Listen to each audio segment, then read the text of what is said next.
کیوں اتنی زور دی جاتی ہے خواتین کی پاک دامنی پر مردوں کے مقابلے میں؟ اس کی ایک وجہ ہے، اور وہ وجہ کیا ہے؟ وہ وجہ یہ ہے کہ دیکھیے، لڑکی کی ہر برائی معاف کی جا سکتی ہے۔ یہ ہمارے معاشرے میں بھی پایا جاتا ہے، اور آپ میری اس بات سے اتفاق بھی کر لیں گے۔ دیکھیے، لڑکی ضدی ہے، زبان دراز ہے، صفائی نہیں کرتی، کھانا نہیں بنا سکتی، مہمان نوازی نہیں کرتی، نماز نہیں پڑھتی، تلاوت نہیں کرتی، پڑھی ہوئی نہیں ہے، نہ کالج گئی ہے، نہ مدرسے گئی ہے۔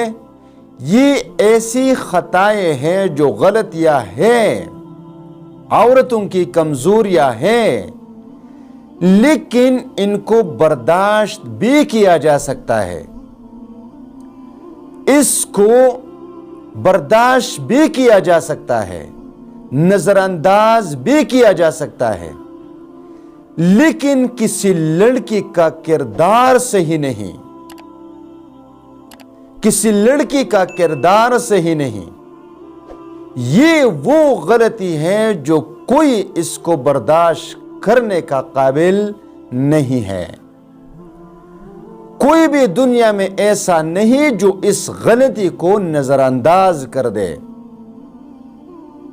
اس کو برداشت کر لے۔ عورت کی اس کمزوری کو کوئی بھی برداشت نہیں کرتا، اس لیے خواتین کی پردہ پوشی پر سب سے زیادہ، پاک دامنی پر سب سے زیادہ زور دیا گیا ہے۔ اب ذرا قرآن بھی سن لیجئے، اس کی بھی ایک وجہ ہے، اور وہ وجہ کیا ہے کہ جب تک عورت ڈیل نہ دے، عورت راستہ نہ دے، اس وقت تک مرد لاکھ کوشش کر دے، پھر بھی وہ کسی عورت کے ساتھ گناہ نہیں کر سکتا، برائی نہیں کر سکتا۔ مرد کسی عورت کے ساتھ منہ کالا اس وقت کرے گا جب مرد کو عورت ڈیل دے گی، راستہ دے گی۔ قرآن میں اللہ تبارک و تعالیٰ فرماتا ہے، وَالسَّارِقُ وَالسَّارِقَةُ فَاقْطَعُوا أَيْدِيَهُمَا، چوری کرنے والے مرد، چوری کرنے والی عورتیں، ان کے ہاتھ کاٹ دیے جائے۔ اب یہ چوری مرد کی مردانگی کے خلاف ہے۔ اب سورۃ نور اٹھا کر پڑھیں، وہاں پر اللہ تبارک و تعالیٰ فرماتے ہیں، الزانیۃ والزانی، زنا کے مسئلے میں اللہ تبارک و تعالیٰ نے عورت کا نام پہلے بتایا، چوری کے بارے میں مرد کا پہلا نام، زنا کے بارے میں عورت کا نام پہلے نمبر پر۔ کیوں؟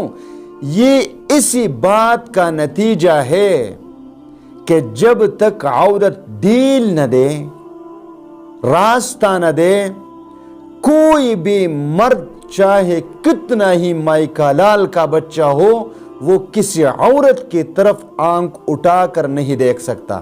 یاد رہیے میرے اس بات کو۔ تو اپنی عزتوں کا خیال رکھیں، ورنہ پاک دامنی سے اگر ہٹ گئی کوئی عورت تو اس کے دامن پر ایسا بدنما داغ لگ جاتا ہے جو کبھی بھی نہیں دھل سکتا۔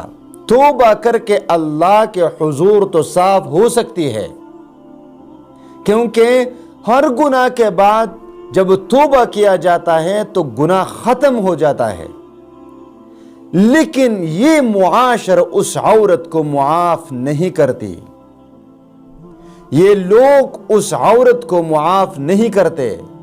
کوئی بھی شخص ایسے بد کردار عورت کو پھر اپنانے کے لیے تیار نہیں ہوتا. لہٰذا اس کا ایک بہترین حل قرآن پاک نے بتایا، اللہ نے بتایا کہ نکاح کرو، نکاح کرو. اور رسول اللہ صلی اللہ علیہ وسلم نے سب سے پسندیدہ جوڑی اس جوڑی کو فرمایا ہے جس کی نکاح میں آسانی ہو. یہ جیز جیسے لعنتیں، یہ رسم و رواج، انڈین ڈرامے اور بالی ووڈ کے ڈرامے دیکھ کر اس طرح شادیوں میں رسم و رواج نے ہمارے معاشرے کو برباد کر دیا. اس معاشرے سے اس لعنت کو ختم کر دے اور نکاح کو آسان کر دے تاکہ زنا مشکل ہو جائے.